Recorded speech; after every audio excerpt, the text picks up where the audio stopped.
बच्चों आगे हम स्टडी करते हैं स्ट्रेस स्ट्रेन कर्व। यानी कि अभी तक हमने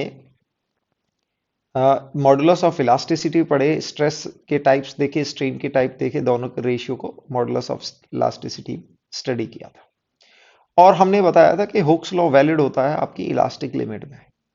तो अभी स्ट्रेस स्ट्रेन कर्व से हम देखते हैं कि किसी एक वायर पर अगर आप एक फोर्स अप्लाई करते हैं तो वहां पर स्ट्रेस वर्सेस स्ट्रेन किस तरह से वेरिएशन होता है, उसका हम कर्व बनाते हैं।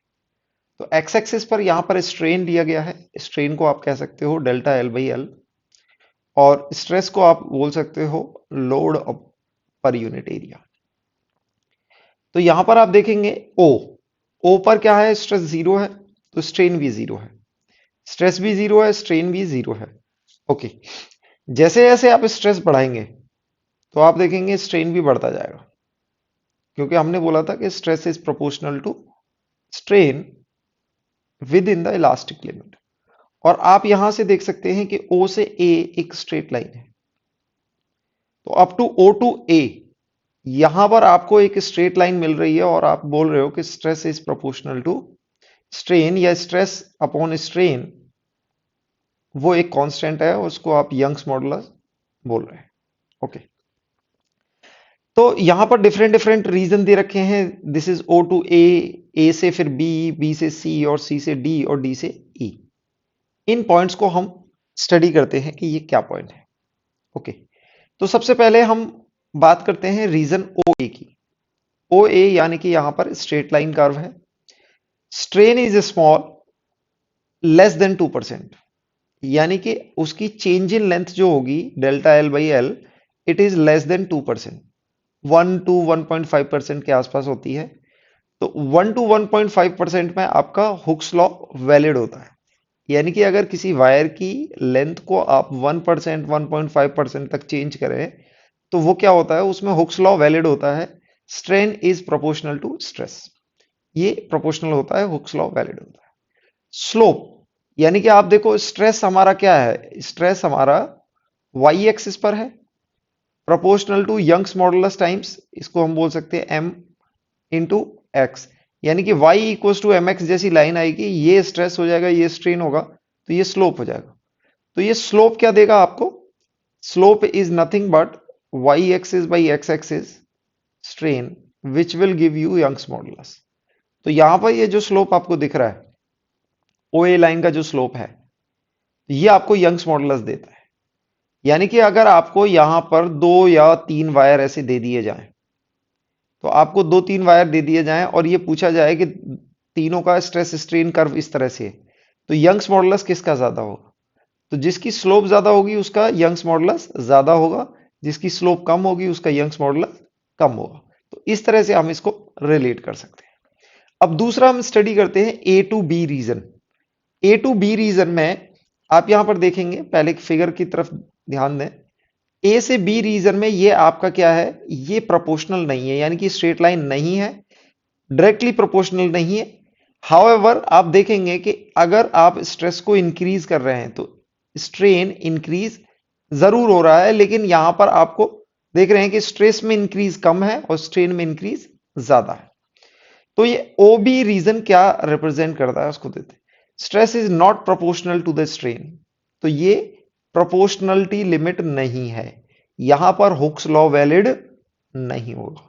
बट क्या बोल रहे हैं, but wire will regain its original length after removing the stretching force. यानी कि अगर बी तक है, टिल बी, आप ये देखो यहां पर हमने स्ट्रेस लगाया, फोर्स लगाए, ये पॉइंट बी तक पहुंच गया। ए से बी के बीच में आपका क्या है कि प्रोपोर्शनल तो नहीं है, प्रोपोर्शनल नहीं है, बट स्ट्रेस बढ़ाने स्ट्रेन बढ़ रहा है, बट प्रोपोर्शनल नहीं है।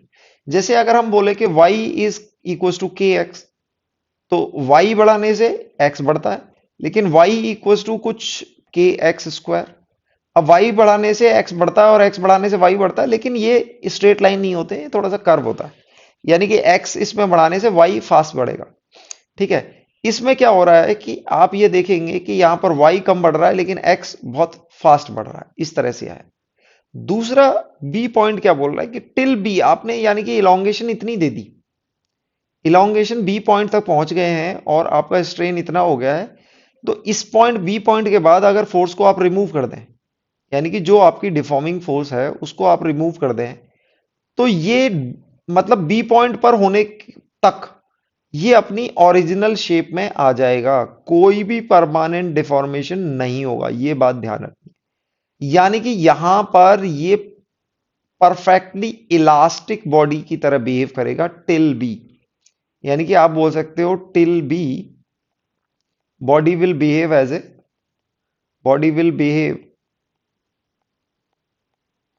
As a perfectly elastic as perfectly elastic body, इस तरह से बिहेव करेगी। ओके, देन अब आप ये यहां से बी से सी और सी से डी और ए ई, अब ये क्या रिप्रेजेंट कर रहे हैं इनके बारे में बात करते हैं। तो बी से सी में आप देख रहे हो यहां पर बहुत ही कम इंक्रीज है, और इसके बाद आप देख रहे हैं ये कर्व नीचे जा रहा है, यानी कि यहां पर ये कर्व जा रहा है ये थोड़ा सा। तो यहां पर हम देखते हैं बी से सी में, बी से सी में इसको बोलते हैं वायर यील्ड, यानी कि strain increases rapidly with small changes in stress.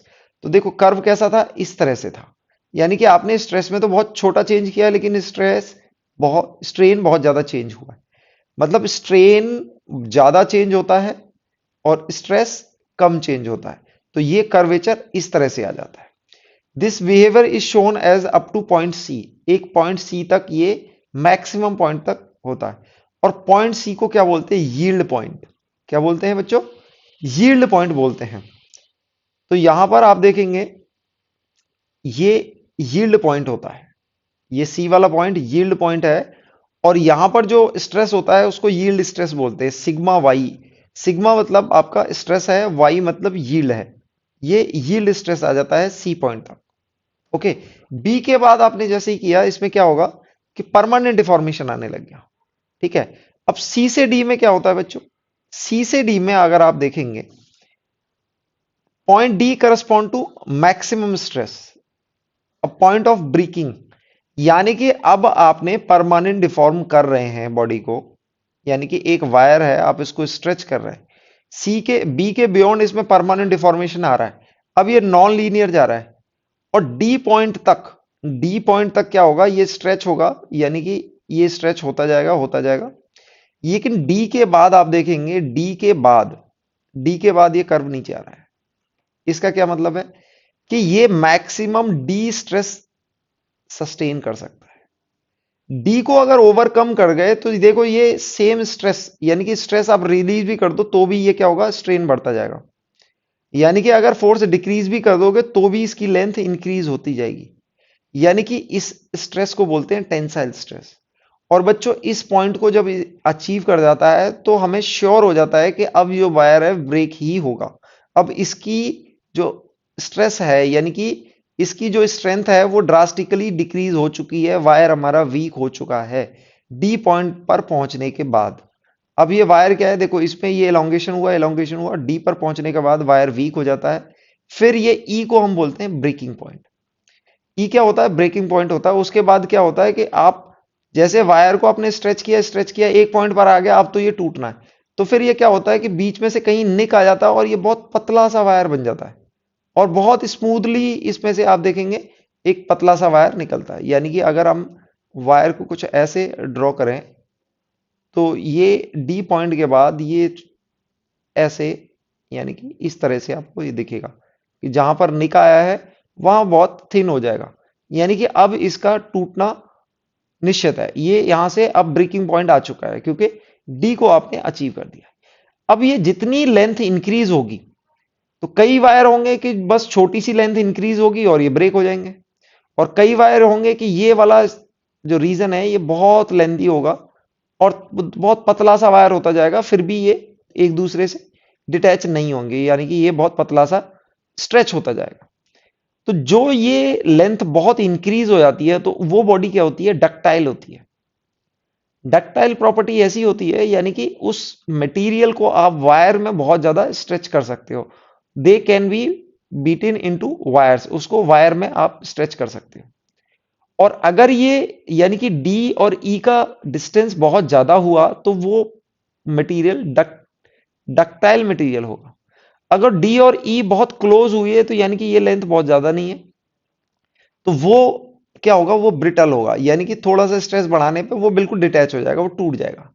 तो जब भी हमें ब्रिटल और डक्टाइल पूछे जाएंगे तो डी और डी ई का हमें डिस्टेंस हमें क्या बताएगा, डक्टाइल और ब्रिटल प्रॉपर्टी के बारे में। यहां पर हम कुछ यंग्स मॉडुलस, इलास्टिक लिमिट और टेंसाइल स्ट्रेंथ के बारे में देखते हैं। यहां पर ये आपको टेबल दी हुई है जिसमें सब्सटेंस दिए हुए हैं जैसे कि एल्युमिनियम, कॉपर, आयरन, और यहां पर यंग्स मॉडुलस दिए हुए हैं। एल्युमिनियम का यंग्स मॉडुलस आपको 70 और इनकी यूनिट है 10 power 9 into newton per metre square. जहां पर इसकी इलास्टिक जो लिमिट है, elastic limit 10 to power 7, 18 into 10 power 7 में आ जाएगी, यानी कि आप देखेंगे इसके यंग्स मॉडुलस से काफी कम है। और ये टेंसाइल स्ट्रेंथ आप देखेंगे 20 तक है, यानी कि 18 into 10 power 7 Newton per metre square तक इसकी इलास्टिक लिमिट है, इलास्टिसिटी शो करेगा। लेकिन जैसे 20 आपने अचीव कर दी, यानी कि ये मैक्सिमम स्ट्रेस को, मैक्सिमम ये आपका क्या आ गया, मैक्सिमम स्ट्रेस आ गया, इसके बाद ये इसको वेयर नहीं कर पाएगा। नेक्स्ट दूसरे टेबल यहां पर दे रखे हैं, जैसे कि ये जी, यानी कि ये शेयर मॉडुलस को जी से रिप्रेजेंट किया है और बल्क मॉडुलस को बी से रिप्रेजेंट किया है। एल्यूमिनियम पर अगर फोकस करेंगे तो इसका बल्क मॉडुलस कितना है, 72 10 पावर 9। और अगर बल्क मॉडुलस और यंग्स मॉडुलस में देखेंगे तो कौन ज्यादा है, ये देखो, bulk modulus is slightly greater than Young's modulus. आप ये बात कर सकते हैं। एल्युमिनियम का देखेंगे, कॉपर का भी देख सकते हैं, कॉपर का यहाँ पर 140 है, यहाँ पर 120 है। आयरन की अगर बात करें तो आयरन के लिए दिस इज रॉट आयरन, तो यहाँ पर आयरन आयरन सेम नहीं है। तो यहाँ पर आप देख सकते हैं कॉपर एल्यूमिनियम के लिए आपका Young's modulus is little less than bulk modulus. While अगर हम एल्यूमिनियम और कॉपर के शेयर मॉडुलस की बात करें तो दिस इज वेरी स्मॉल, 25 है और कॉपर का 42 है। आप यहां पर देख रहे हैं दिस इज 70 एंड 120, दोनों की यूनिट सेम है 10 पावर 9, यानी कि गीगा पास्कल में बात कर रहे हैं, 10 पावर 9 मीटर पर स्क्वायर में। तो यहां पर ये 25 है और ये आपको दिखेगी कॉपर 42 दिखेगी, यहां पर ये 70 और 120, 72 और 140। यानी कि आप ये स्टेटमेंट कह सकते हो कि कॉपर और एल्यूमिनियम के लिए यंग्स मॉडुलस से बड़ा आपका बल्क मॉडुलस है, और शेयर मॉडुलस को आप कई बार ईटा से रिप्रेजेंट करते हो, कई बार आपको इसको जी से रिप्रेजेंट किया हुआ। तो इस तरह का एक बिहेवियर इन जनरल देखने को मिलता है। नेक्स्ट यहां पर एक क्वेश्चन पूछा हुआ है, stress strain curve are drawn for two different materials x and y. It is observe that ultimate strength and the fracture, ultimate strength की बात करें, अल्टीमेट स्ट्रेंथ, अल्टीमेट स्ट्रेंथ बच्चों वहां पर होती है जहां पर ब्रेक होना स्टार्ट हो जाता है, यानी कि पॉइंट डी की बात कर रहे हैं। और फ्रैक्चर पॉइंट होता है हमारा पॉइंट ई, यहां पर ये दोनों ब्रेक हो जाते हैं, इसको फ्रैक्चर पॉइंट के नाम से जानते हैं। अल्टीमेटली स्ट्रेस पॉइंट यानी कि पॉइंट डी होता है, फ्रैक्चर पॉइंट हमारा ई पॉइंट होता है। अब ये बोल रहे हैं कि ultimate strength point and fracture point are close to each other for material x. X के लिए they are very close, D and E are close. और वाई के लिए इन्होंने क्या कमेंट किया है, but are far apart from y. Y के लिए D and E are far apart. तो हम यहां पर कमेंट कर सकते हैं कि एक्स कैसा होगा बच्चों, एक्स तो ब्रिटल होगा, और वाई कैसा होगा, वाई डक्टाइल होगा। तो आप देख सकते हैं यहां पर ब्रिटल और डक्टाइल कहां पर मैच कर रहा है, बी ऑप्शन में मैच कर रहा है। एक्स आपका ब्रिटल होगा और वाई आपका डक्टाइल होगा। नेक्स्ट क्वेश्चन में बच्चों यहां पर पूछा गया है, load versus elongation graph for 4 wires of same length, length same है, made of same material as shown in the figure, the thinnest wire is represented. तो बच्चों लेंथ सेम है, एल सेम है, और अगर मटेरियल सेम है तो Young's modulus भी सेम होगा। ओके, अब यहां पर लोड और एलोंगेशन की बात कर रहे हैं। तो देखो बच्चों हमारी जो इक्वेशन होती है एफ बाई ए, यानी कि stress upon strain delta L by L equals to Young's modulus. अगर आपको इसको रीअरेंज करेंगे आपको ये मिल जाएगा F by A into delta L into L equals to Young's modulus.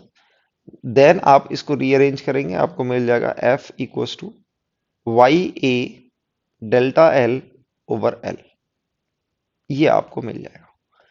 तो एफ क्या है बच्चों, लोड हो गया, और Y A by L into delta L, ये क्या हो गया आपका एलोंगेशन हो गया।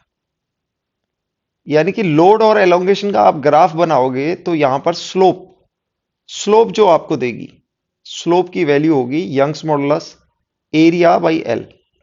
अब वाई और एल सेम है तो आप you can say that slope is proportional to area. Slope किसके प्रोपोर्शनल है, एरिया के। Area is proportional to radius.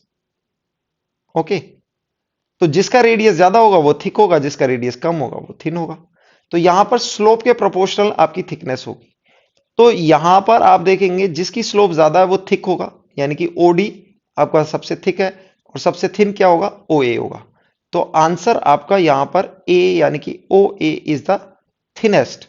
Thinnest wire पूछा हुआ है तो थिनेस्ट वायर कौन सा हो जाएगा, ओ ए, आंसर हो जाएगा ए। नेक्स्ट क्वेश्चन दिया हुआ है, ये स्ट्रेट फॉरवर्ड आपको इंफॉर्मेटिव है। एल्यूमिनियम और कॉपर के लिए the correct order of magnitude of various elastic moduli है। यानी कि इसमें एल्यूमिनियम और कॉपर जैसे यानी कि मटेरियल के लिए हमने देखा था कि बल्क मॉडुलस थोड़ा सा यंग्स मॉडुलस से ज्यादा होता है, और आपका जो शेयर मॉडुलस है उसको आप ईटा भी बोल सकते हैं, जी भी बोल सकते हैं, ये कम होता है। दे आर अप्रॉक्स होते हैं, बट बल्क मॉडुलस इनफैक्ट ज्यादा होता है। तो ये इंफॉर्मेशन बेस्ड क्वेश्चन है। तो यहां पर आप देखेंगे बल्क मॉडुलस यंग्स मॉडुलस से ज्यादा है और ये शेयर मॉडुलस से ज्यादा है। आंसर आपका यहां पर सी हो जाएगा। यहाँ पर बच्चों आपको इलास्टोमर जैसे रबर जैसे होती है जो स्ट्रेचेबल होते हैं, उसका आपको स्ट्रेस स्ट्रेन कर्व दिया हुआ है। तो ये कुछ इस तरह से आता है। तो यहाँ पर देखेंगे कि रबर की तरह ही ये इलास्टिक टिश्यू होता है हमारी बॉडी का, ऑर्टा टिश्यू है ये, is a large tube vessel carrying the blood from the heart. तो इसका भी आपको जस्ट इलास्टोमर की तरह स्ट्रेस स्ट्रेन कर्व आता है। तो it is not a straight line, और जो कर्व हमने बनाया है वो मेटल वायर के लिए बनाया है, और इलास्टोमर के लिए कुछ ऐसा होगा। कई बार ये डायरेक्ट कर्व आपके एग्जाम में पूछ लिया जाता है, तो आपको ये थोड़ा सा याद होना चाहिए। Next is elastic potential energy stored in A stretch wire. यानी कि अगर एक वायर है जिसका लेंथ एल है और उसमें आप फोर्स लगाते हैं, तो फॉर सम एलोंगेशन, यानी कि उसका एलोंगेशन एक्स है। ओके, अब उस एलोंगेशन में हम बोल सकते हैं that Young's modulus equals to stress upon strain, यानी कि अभी इसका एलोंगेशन कितना है, एक्स है। तो यहां पर आप इसको लिख सकते हैं F L by A X equals to Young's modulus. और आप यहां पर अगर आप आरएचएस में एफ को रखें और इनको आप क्रॉस मल्टीप्लाई करें तो आपको ये इक्वेशन मिल जाएगी। यानी कि force is A Y by L, यानी कि this is original length, Y is Young's modulus, A is the area into X. Okay, ये फोर्स आ जाती है अगर आपका एलोंगेशन एक्स है। ओके, तो इसमें ये देखो आपने फोर्स एक्स अप्लाई करी और एलोंगेशन कितना आया, एक्स आया। तो अगर हम यहां पर वर्क डन निकालना चाहते हैं, वर्क डन निकालना चाहते हैं एक्स के बाद इसमें थोड़ा सा एलोंगेशन dx भी अगर आता है, तो हम मानेंगे कि जब भी एलोंगेशन स्टार्ट हुआ होगा तो एक dx से स्टार्ट हुआ होगा। तो किसी पोजीशन पर x एलोंगेशन के बाद थोड़ा सा dx एलोंगेशन और होता है और हमारी फोर्स f है। यानी कि हमारा टोटल एलोंगेशन होना है डेल्टा एल। तो इसमें एक इंटरमीडिएट कंडीशन है जहां पर हमारा एलोंगेशन हुआ है x, x के बाद हमारा एलोंगेशन डेल्टा x और हुआ है। तो अब x से डेल्टा x जाने में इसमें कितनी एनर्जी स्टोर होगी, एनर्जी स्टोर को हम बोल सकते हैं it is the total work done. जितना वर्क डन होगा उतनी ही एनर्जी स्टोर होगी। तो वर्क डन को हम बोल सकते हैं this is F dot D x, यानी कि जितनी भी फोर्स अप्लाई कर रहे हैं इनटू डी एक्स जो डिस्प्लेसमेंट है। और एफ की वैल्यू हमने एक्स के टर्म में ये निकाली हुई है, यानी कि F is your A Y by L total length into X into D X. Okay, इसको आप यहां पर देखेंगे these all three are constant, ये हमारे इंटीग्रेशन साइन से बाहर जाएंगे और ये एक्स डी एक्स हो जाएगा। अब दूसरा बच्चों dx, ये x dx क्या है, x हमारा एलोंगेशन था, तो ये इसकी लिमिट 0 टू हमारा टोटल एलोंगेशन कितना होगा, डेल्टा एल। इस पर जाएंगी, आप इसको इंटीग्रेट करेंगे तो आपके पास इस तरह से एक्सप्रेशन आ जाएगा। यानी कि stored potential energy equals to the work done equals to A Y over L into delta L square by 2। तो आपको इसको डिफरेंट डिफरेंट एक्सप्रेशन में देखते हैं। यानी कि अगर हम इसको A Y delta L over L, और यहां पर इसको लिख सकते हैं डेल्टा एल ओवर 2, तो आप देखेंगे ये एक्सप्रेशन किसका है, ये हमारा फोर्स का है। फोर्स का एक्सप्रेशन क्या होता है, A Y delta L over L, ये हमारा एक्सप्रेशन बनता है फोर्स का। तो this is nothing nothing but जो आपकी डिफॉर्मिंग फोर्स है वो होगी। तो आप पोटेंशियल एनर्जी को कैसे लिख सकते हो, फोर्स इनटू जो डिस्प्लेसमेंट है डिवाइड बाई 2, आप इस तरह से भी लिख सकते हो। और दूसरा आप क्या देख सकते हो कि ये पोटेंशियल एनर्जी हमने इस एक्सप्रेशन में देखी थी। Potential energy is equals to A Y delta L into delta L over L by 2। ये अगर हम इसमें एल मल्टीप्लाई और डिवाइड कर दें तो आपके पास ये एक्सप्रेशन कैसा बनेगा, यानी कि ए वाई, एक बचेगा delta L by L, okay, और दूसरा भी क्या होगा, डेल्टा एल बाई एल। यानी कि नीचे भी आपका क्या हो गया, ये डेल्टा एल बाई एल और ये भी डेल्टा एल बाई एल और इनटू एल। ओके, ये पोटेंशियल एनर्जी आ गई। अब इसको आप अगर potential energy per unit volume देखें, आप देखें potential energy per unit volume, wire का वॉल्यूम क्या होगा बच्चों, वॉल्यूम को हम लिख सकते हैं ए इंटू एल। तो यहां पर ए एल से डिवाइड कर देते हैं, तो ए एल से आपने यहां पर डिवाइड कर दिया तो ए एल यहां पर कैंसिल हो जाएगा।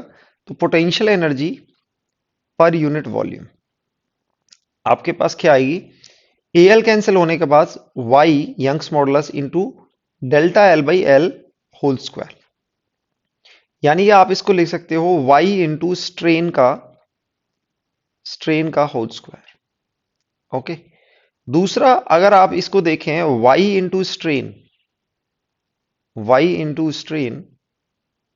ये अगर स्ट्रेन और वाई को एक साथ ले लें और ये आपका स्ट्रेन होएगा, ये वाई इंटू स्ट्रेन को हम स्ट्रेस भी लिख सकते हैं। क्या लिख सकते हैं, स्ट्रेस। अच्छा, यहां पर एक 2 का फैक्टर भी है बच्चों, यहां पर there will be a factor of 2 as well. यहां पर एक 2 आएगा, दिस डिवाइड बाई 2। तो आपके पास potential energy per unit volume equals to क्या आ जाएगा, ये half of stress into strain. यानी कि हमने स्प्रिंग के लिए जो हुक्स लॉ पढ़ा था उससे अब हम कंपैरिजन देखेंगे। यानी कि आप इसको याद रखेंगे, पोटेंशियल एनर्जी पर यूनिट, यानी कि energy stored per unit volume is half stress into strain, या फिर it is also equals to half Young's modulus times strain का स्क्वायर। आप इस तरह से भी लिख सकते हैं, आप इसको इस तरह से भी लिख सकते हैं, हाफ स्ट्रेस और स्ट्रेन को आप कैसे लिख सकते हैं, strain equals to stress by Young's modulus.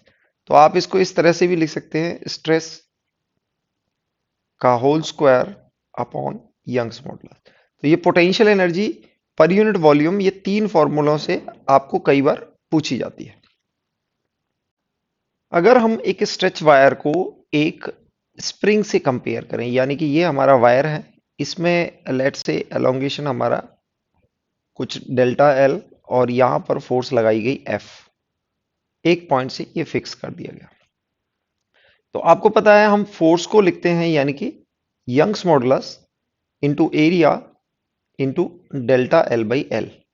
Force can be written as Y over A over, यहां पर ये एल आएगा, over L into delta L.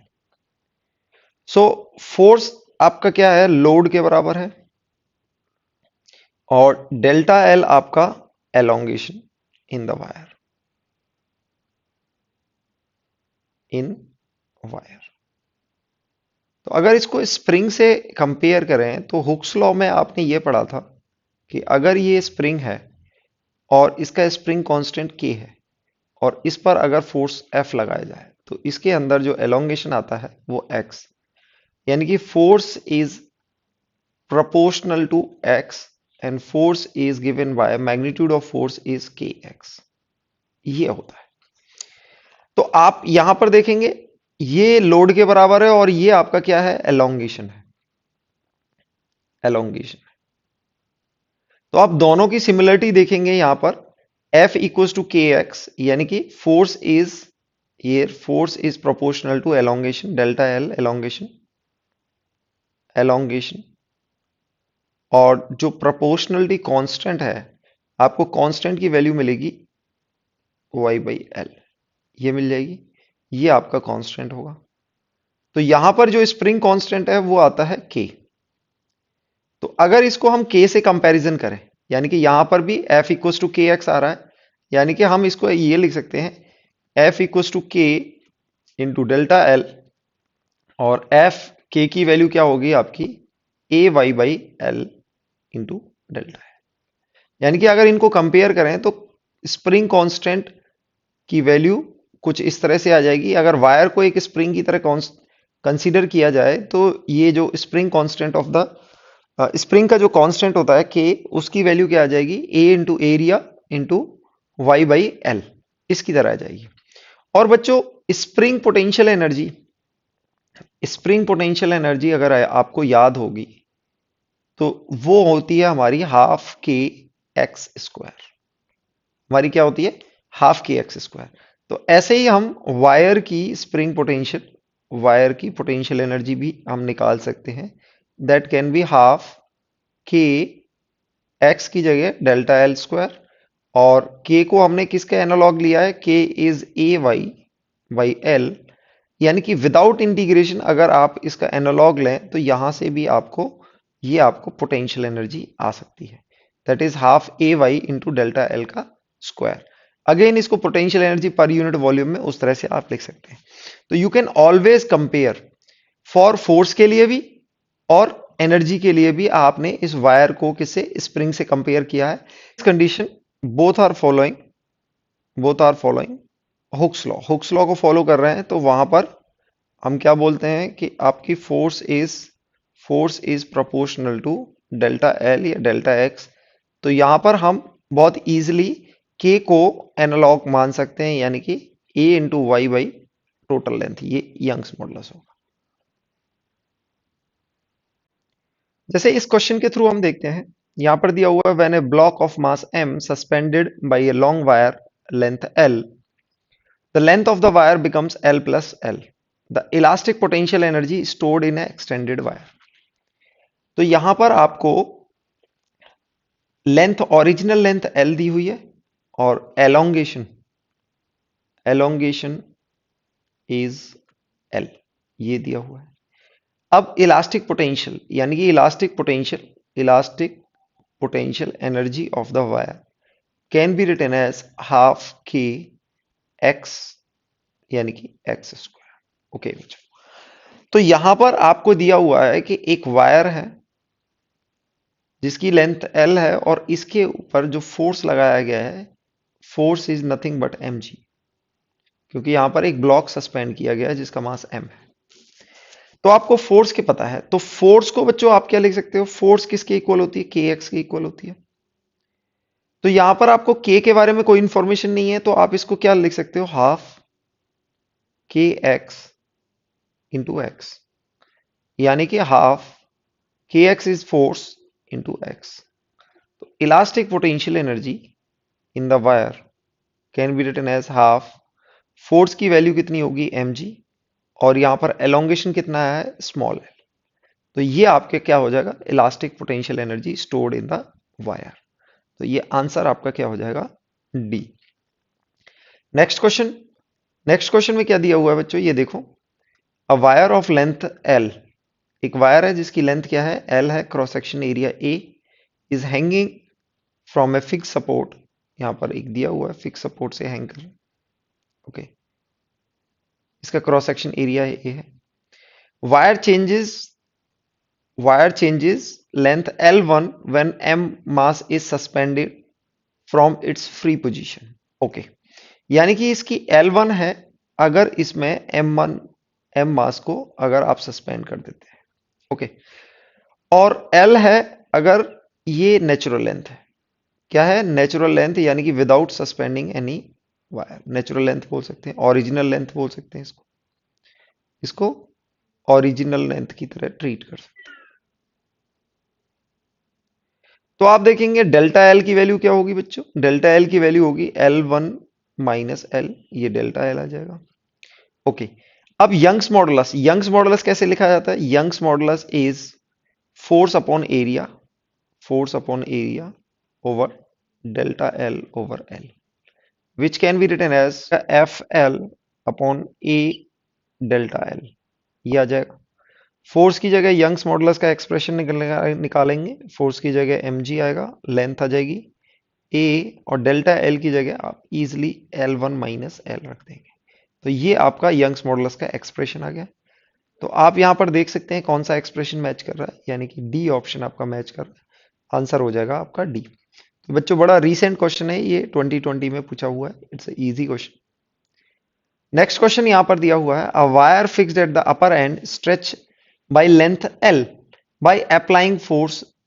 Again बच्चों सेम टाइप क्वेश्चन पूछा गया है। ये 2004 में पूछा गया है, और किस, यानी कि ये जेई में पूछा गया है। यानी कि यहां पर आपको लेंथ एल दे रखी है, स्ट्रेच लेंथ दे रखी है, यानी कि इसको एल लेंथ इंक्रीज हुई है, और यहां पर जो फोर्स दे रखी है वो एफ दी हुई है। वर्क डन पूछा हुआ है। Work done equals to energy stored, stored energy आप ये लिख सकते हैं बहुत इजीली। और स्टोर्ड एनर्जी को आप स्प्रिंग से कंपैरिजन करके आप हाफ के एक्स स्क्वायर लिखेंगे, where X is elongation, elongation, and K को आप लिख सकते हो this is A into Y by L, ये होगा। तो आप यहां पर वर्क डन की value Y Y A Y by L, और यहां पर डेल्टा एल का होल स्क्वायर, इसको इस तरह से लिखा जा सकता है। अब इस एक्सप्रेशन को देखोगे, ए वाई बाई एल, यानी कि फोर्स को हम कैसे लिख सकते हैं? फोर्स को हम लिखते हैं A Y over L into delta L, ये हमारी फोर्स होती है। तो work done can always be written as F delta L over 2। तो इस एक्सप्रेशन में क्या आ जाएगा? डेल्टा एल की वैल्यू आपको स्मॉल एल दे रखी है बाई 2, ये एक्सप्रेशन आ जाएगा। तो आपका वर्क डन क्या हो जाएगा? ये ऑप्शन डी हो जाएगा।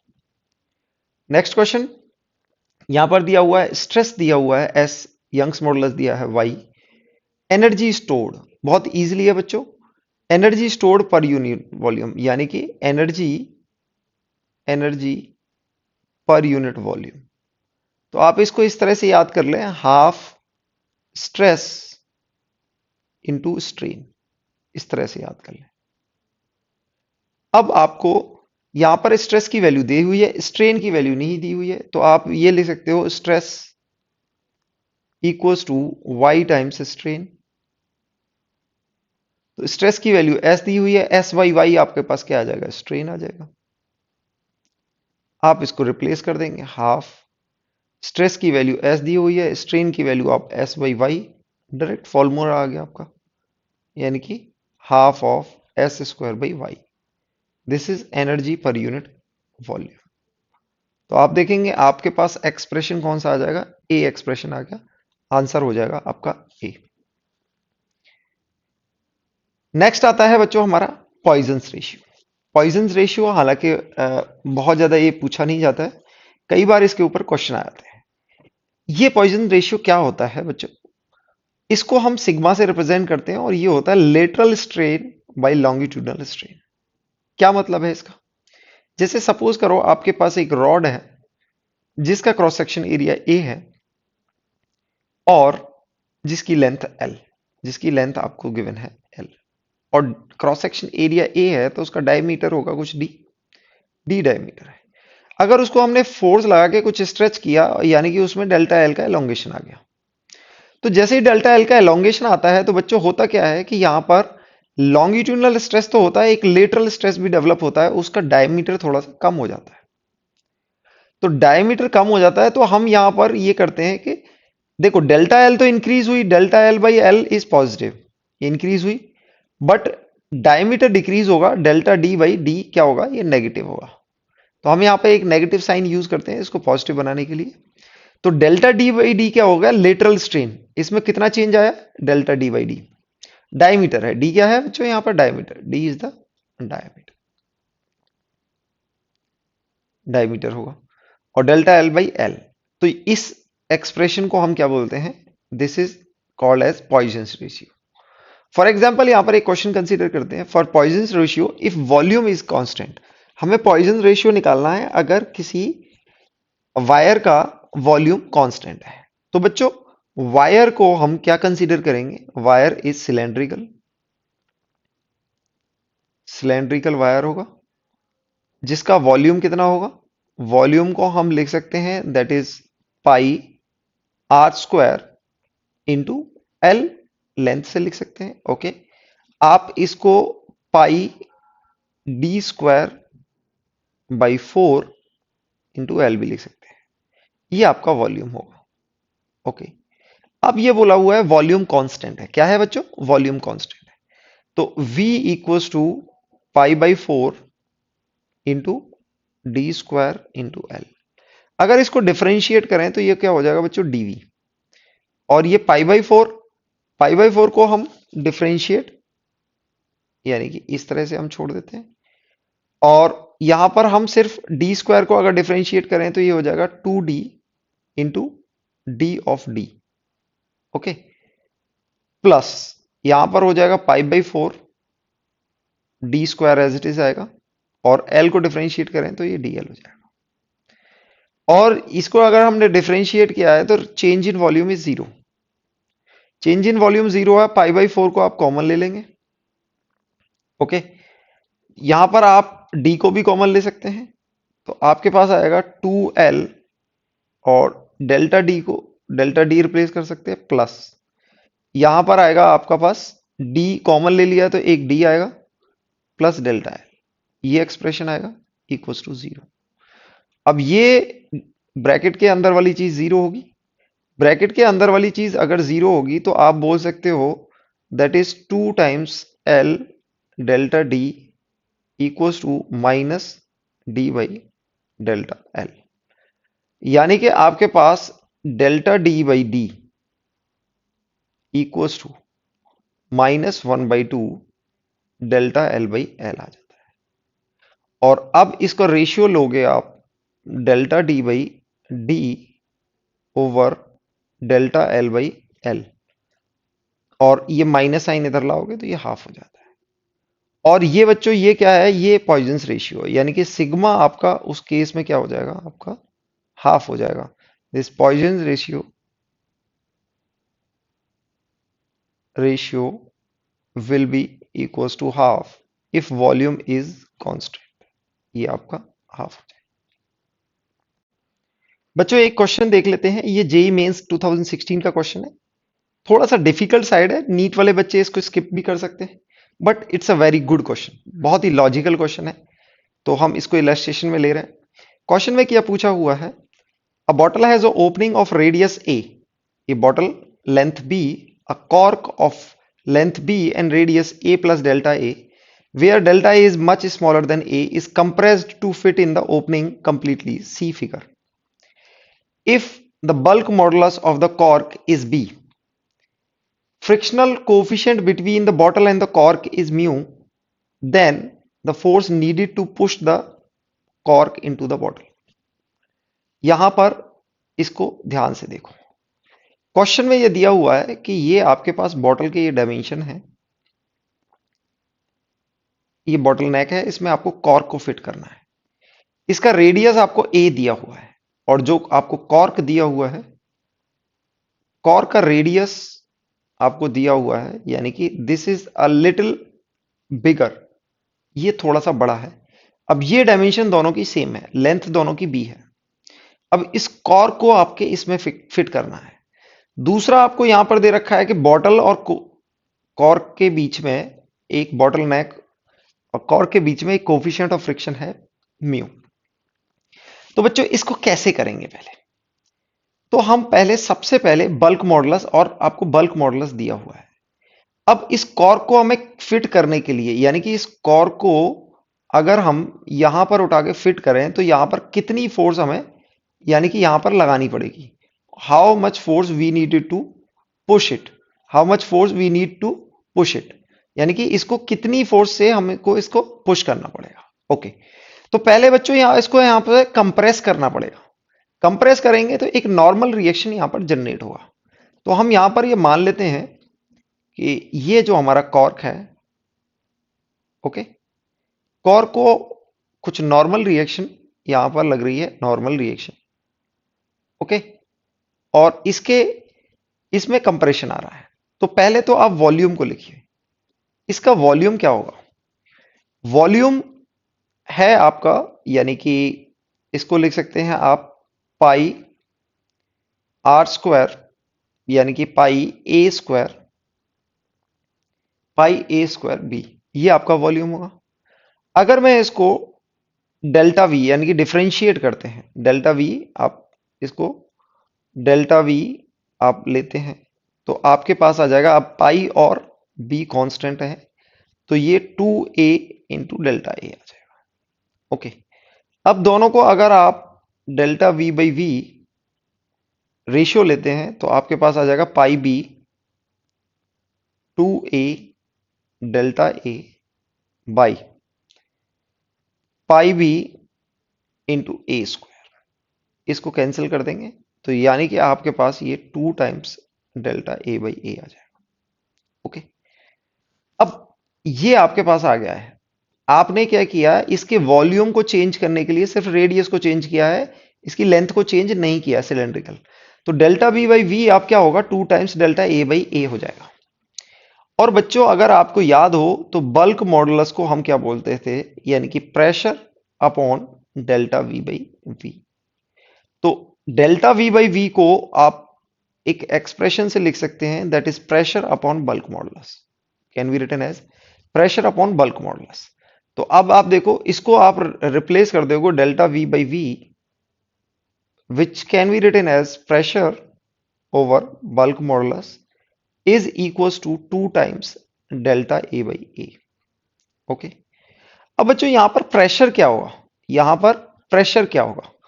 तो total normal force side wise पूरी साइड से लग रही है, यानी कि हर साइड से लग रही होगी, पूरी नॉर्मल फोर्स यहां पर लग रही होगी। तो हम प्रेशर को बोल सकते हैं total force per unit area, total force per unit area. अब इसका लेटरल एरिया क्या होगा बच्चों? इसका लेटरल एरिया क्या होगा? ये होगा आपका 2 पाई ए इंटू पी, ये आपका लेटरल एरिया होगा। तो ये प्रेशर की वैल्यू कितनी आ गई, जो भी नॉर्मल फोर्स लग रहा है पर यूनिट एरिया, यानी कि प्रेशर से आप नॉर्मल निकाल सकते हो। ओके, प्रेशर से नॉर्मल निकाल सकते हो, नॉर्मल से आप प्रेशर निकाल सकते हो। तो आप इस प्रेशर को आप रिप्लेस करेंगे नॉर्मल पर यूनिट एरिया, यानी कि normal upon 2 pi A into B, और ये बल्क मॉडुलस आ गया, that is 2 delta A by A. अब यहां पर से ए से आप कैंसिल कर सकते हैं, इसको ए से बिल्कुल कैंसिल कर देंगे तो नॉर्मल की वैल्यू आ जाएगी। नॉर्मल की वैल्यू क्या आ जाएगी, 2 डेल्टा ए, और यहां पर 2 पाई बी, यानी कि जो लेंथ है, और बल्क मॉडुलस, ये नॉर्मल की वैल्यू आ गई है। अब बच्चों ये आ गई है नॉर्मल की वैल्यू, ये नॉर्मल की वैल्यू आ गई है। अब इसको आपने कॉर्क की बॉटल में फिक्स करना है। कॉर्क की बॉटल में यहां पर आपको जो फोर्स अप्लाई करनी पड़ेगी, यहां पर इसको पुश करने के लिए जो फोर्स अप्लाई करनी पड़ेगी, you have to overcome the frictional force. और जो फ्रिक्शनल फोर्स होगी वो कोफिशिएंट ऑफ फ्रिक्शन इनटू जो साइड वाइज नॉर्मल है वो रहेगा। तो आपकी जो अप्लाइड फोर्स है वो किसकी बराबर होगी, म्यू इंटू एन के बराबर होगी। ओके, तो यहां पर इस तरह से हमने नॉर्मल निकाला है। अब आपका जो फोर्स है उसको सिंपली आप mu coefficient of friction into normal reaction लिख देंगे, और यहां पर कोफिशिएंट ऑफ फ्रिक्शन से अगर मल्टीप्लाई करेंगे तो आपके पास आ जाएगा 4 pi delta A into B into bulk modulus. तो आपके फोर्स की वैल्यू आप किसी तरह 4 pi delta A B into mu bulk modulus, ये आपके फोर्स की वैल्यू हो जाएगी। तो आप देख सकते हैं किस एक्सप्रेशन में ये मैच कर रहा है, किस एक्सप्रेशन में मैच कर रहा है। तो आप देखेंगे डी एक्सप्रेशन में 4 पाई mu B A into delta A. बड़ा ही अच्छा क्वेश्चन था, बहुत लॉजिकली और फंडामेंटल्स को टच करते हुए क्वेश्चन था। मतलब इस क्वेश्चन का लेवल थोड़ा सा एडवांस टाइप का था, बट ये मेंस 2016 में पूछा हुआ है। It's a good question.